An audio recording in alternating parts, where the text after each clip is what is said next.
This girl wasn't that. So she knew that I was really big at that point, like on social media, and she took the liberty to basically try to overcharge me. And then when I started talking about what happened, she used that to try to jumpstart her platform. And to this day, she still does. She did like all these little talks about my personal life and stuff, talking about how me and my husband were fighting. Yes, we're a married couple. We've been together almost 10 years. We argue. And when I feel comfortable in front of somebody, I'm not gonna hide an argument, especially if it's just like a 2-minute thing. Like, why? Like, what am I hiding? I have nothing to hide. She tried to like make it sound 100 times worse than it was. Mind you, the biggest point was that her dog she came with was a black dog that she had recently just adopted.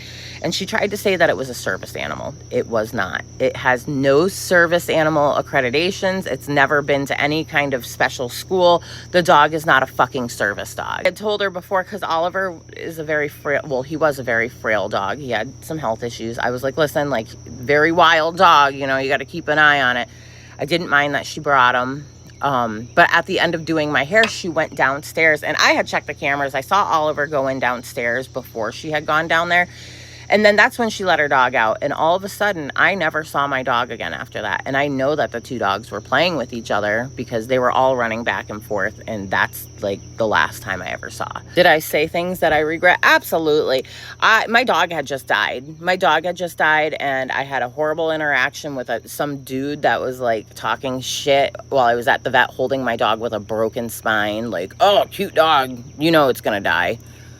Like, go fuck yourself. And then they stood behind my car and like talk shit. Like, people are just so nasty. So yeah, I definitely, I told her that I wished that her dog would die. And the way that I had said it, like, man, if I somewhere along the lines of like, I wish I could find you and kill your dog so you knew how I felt. Like something along those, not that I was coming to find her. She threw a restraining order on me, an RSO, and never showed up for court because when I did, she didn't show up. So she was just doing it for clout, and it was just a really disgusting thing to do, was get clout off of being irresponsible and killing my dog. I did get a refund for that, but she never paid for any of the dog's medical bills or the replacement of the dog, which was almost $4,500. Gonna get the karma she deserves for that. She is not a licensed hairstylist. She uses scissors. She's a liar. Anyways, so fast forward, and it's November. We already went through the November thing where I had outed Melissa for being a bitch, and it's been quiet. Do I want to move? Yes, I do want to move, but what people don't understand about the moving part is that I can't just up and leave everything after we had sunken in our entire life savings to this home and farm. I love this farm. It's beautiful. But what we can do is work on it and really, really try to make it perfect for the next people. That's all I can do. Another thing that had happened, actually, I take that back. November rolls around and I get a letter in the mail from a lawyer in New York. So my ex-husband has found me somehow. I mean, like online. And like from what I gather, it's all about money. He tried to take me for full custody of a son that he owes $12,000 in back child support for. And here we are. I'm still fighting him in court to this day. And the courts are actually not being very... They don't care that he's been absent for 3 years. They don't care that there was a restraining order because he literally physically threatened to kill me. They don't care. They don't care.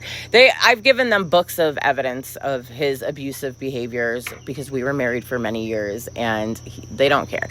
The judge's biggest thing that she said is, at least he's showing up now. Ironically, that's the same judge that I'm dealing with family court now too, by the way. So this is what this video is actually going to pay for, is my lawyer, because I am $1,500 in debt with him currently, and I need to pay him off before the next court date. If you have any other questions about anything else, I'm more than happy to explain if I missed something, because this is already like a really long video. Oh, I do need to add one thing that happened around August was, if you remember, I went to West Virginia for some sort of like... I think it was like, they called it like the Hillbilly Festival or something. I can't even remember. But the man that put it on with his wife invited me to rent an Airbnb with them, and I did, and I brought my son with me, and I like, okay, so I rented 2 days, like I paid for it in their house. I didn't ask them for a refund, just to let you know. I just told them, use my room, you can keep it. By the time I had walked in, we had all sat down to have a conversation. They were the most racist people ever. The first thing out of their mouth was the N-word, and then the dude's best friend was like, "Oh, we're all the same color here. We can talk exactly how we want." And like they were all like in agreement and was like, "Yeah, like, oh, I'm sorry, what? I'm getting the fuck out of here."